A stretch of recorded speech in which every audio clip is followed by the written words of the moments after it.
આદરણીય શિક્ષકો અને મારા પ્રિય વિદ્યાર્થી મિત્રો, આજે આપણે અહીં એક વિશેષ અને ગૌરવપૂર્ણ દિવસ માતૃભાષા દિવસની ઉજવણી કરવા માટે એકત્રિત થયા છીએ. માતૃભાષા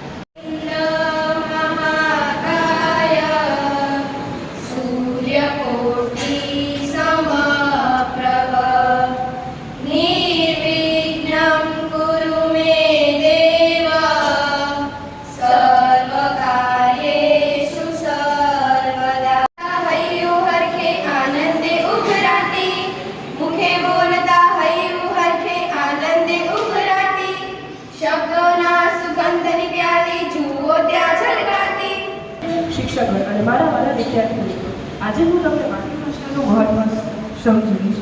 ભાષા એ સંવાદનું માધ્યમ છે. આપણે આપણા વિચારો ઉર્મિઓ અને ભાષાની અભિવ્યક્તિઓ ભાષા દ્વારા વ્યક્ત કરીએ છીએ. આ ભાષા એ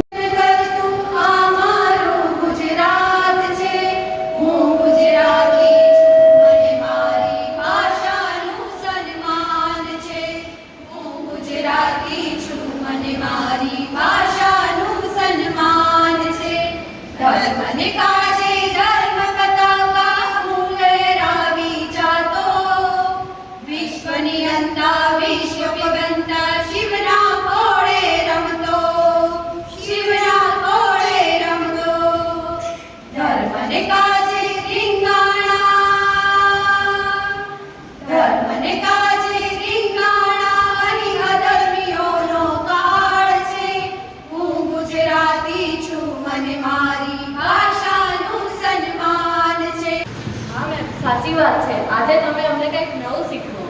સરસ, વેરી ગુડ. આજે આપણે કંઈક નવું શીખીએ તો હું તમને પહેલા થોડા પ્રશ્ન પૂછીશ. આજે કયો દિવસ છે? શનિવાર. અરે શનિવાર તો છે, પણ બીજો કયો દિવસ છે?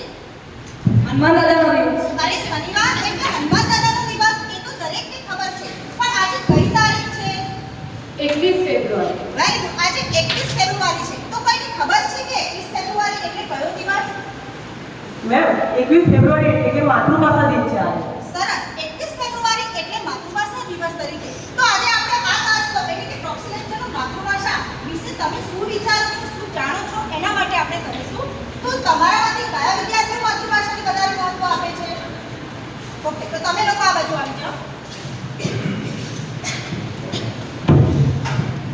અને તમે લોકો કઈ ભાષાને વધારે મહત્વ આપો છો?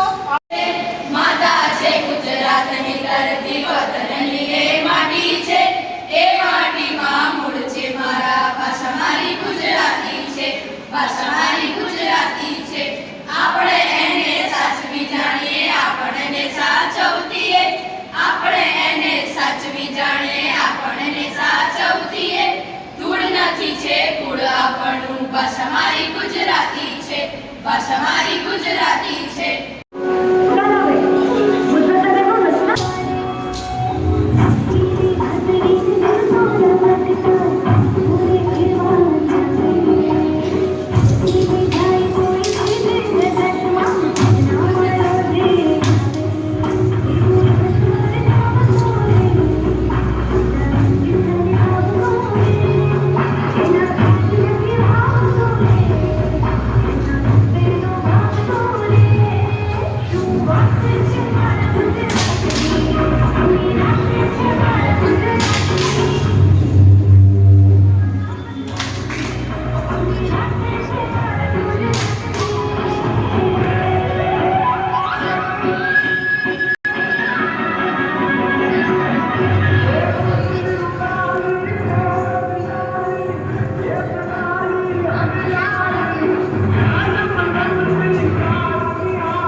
सॉरी मैम, ऑफिस के काम में चक्कर में ध्यान ही नहीं दे पाया और ये पूरा दिन खेलते रहता है। अब से ध्यान रखेंगे।